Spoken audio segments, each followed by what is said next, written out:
मुझे एक साल मिले अभी रावे एक मकाम है बुरहानपुर से पहले, एक साल मिले मुझे, तो लोगों ने बताया कि मुफ्ती साहब ये 19 साल से सोए नहीं। मैंने कहा क्यों नहीं सोए? तो बोले इनको एक बाबा ने बोले थे कि सोए तो मर जाएंगे। समझ गया? और बाबा कौन से? गर्दुल्ले। बाबा कौन से? क्योंकि उम्मत ने बाबा के ऐसों को बना लिया ना। क्यों? कुछ नहीं, कोई नमाज को नहीं जाता, नबी की कोई सुन्नतें नहीं, नबी के कोई तरीके नहीं, और उम्मत इतनी बेवकूफ, बहुत पहुंचे वाला, कहाँ पहुंचे हुए है उसका पता नहीं, लेकिन पहुंचे हुए। अब देखिए आप, मैं क्या समझाना चाह रहा हूं कि सोने जाएंगे, अब सोने की दुआ जब पढ़ेंगे तो सोने की दुआ में क्या है? अल्लाह मैं तेरे नाम से मर रहा हूं। और उठने की भी दुआ में भी गौर कीजिए, उठने की दुआ में भी उठने का लफ्ज नहीं है, सोने का लफ्ज नहीं है, जागने का लफ्ज नहीं है। उठने की दुआ क्या है? अल्हम्दुलिल्लाहिल्लज़ी अहयाना। ए अल्लाह, तमाम तारीफ उस अल्लाह के लिए है, अहयाना, जिसने हमको जिंदा कर दिया, जिसने मुझको जिंदा कर दिया, बहदमा अमातना, हमारे मार देने के बाद। क्यों? तो उलमा ने लिखा है कि जब आदमी सोता है ना तो सोता नहीं है, असल मर जाता है, और जब उठता है ना तो उठता नहीं, अल्लाह उसको दोबारा जिंदगी देते हैं। तो खैर बात मैं ये समझा रहा था कि अब सोने जाएंगे तो नबी ने सोने का तरीका सिखाया। क्या सिखाया? दाईं करवट पे सोना, सीधी करवट पे सोना, उल्टी पर मत सोना। अब आज की मेडिकल साइंस क्या कहती है?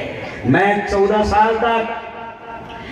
साल मेडिकल कॉलेज में प्रोफेसर रहा हूं, डॉक्टरों को पढ़ाया हूं, अभी सियासी लीडर हूं, पूरे महाराष्ट्र का अध्यक्ष हूं। ये क्यों कह रहा हूं?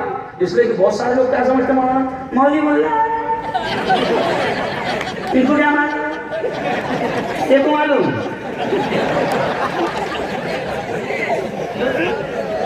अच्छा, लोगों ने कहावत क्या बना दिए? कहावत क्या बना दिए? मुल्ला की दौड़ मस्जिद तक। मतलब नहीं बेटा, कहावत उल्टी हो गया, मुल्ला की दौड़ पार्लियामेंट तक। क्या?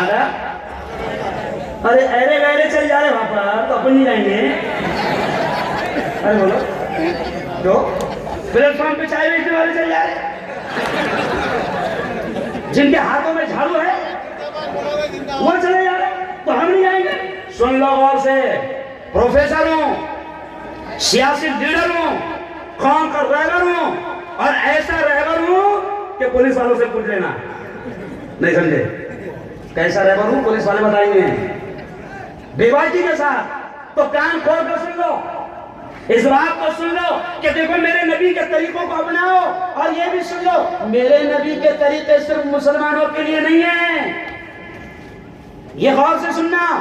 आज मैं मेरे हिंदू भाइयों को भी पैगाम दे रहा हूं, क्योंकि मैं आज जो बात सुनाने आया हूं, मैं हिंदू भाइयों का भी लीडर हूं, मैं दलित और क्रिश्चियन और जैन और ब्राह्मण और बौद्ध का भी लीडर हूं, और मैं जो बात सुना रहा हूं वो कुरान की बात, जो बात सुना रहा हूं वो नबी की बात। और मुसलमानों, तुम्हारी भी गलतफहमी दूर कर लो।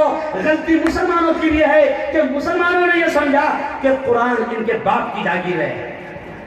कुरान हमारे बाप की जागीर नहीं है, कुरान सबके लिए आया है, कुरान सबके लिए आया है। अभी इंदौर में मेरा प्रोग्राम था, इंदौर में 13 रबीउल अव्वल का प्रोग्राम था इंदौर में, और प्रोग्राम किसने रखवाया था ये भी सुन लो। प्रोग्राम रखवाया था भैयू जी महाराज ने। सुने नाम भैयू जी महाराज का? अरे सुने जी? हाँ, अच्छा कौन था ये भी सुन लो। प्रोग्राम में 3 स्टेट के मुख्यमंत्री थे।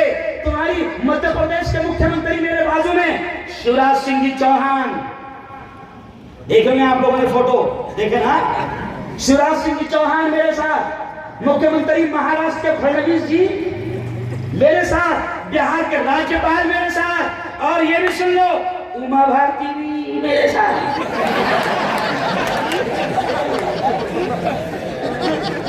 फोटो देखा? ये तो मैंने वहां पर भी ये पैगाम दिया, यहां पर भी दे रहा हूं, वहां पर भी पैगाम दिया और यहां पर भी दे रहा हूं कि ये जो बातें मैं कह रहा हूं, मैं मेरे हिंदू भाइयों के लिए भी कह रहा हूं, मेरे दलित भाइयों के लिए भी कह रहा हूं, मेरे जैन भाइयों के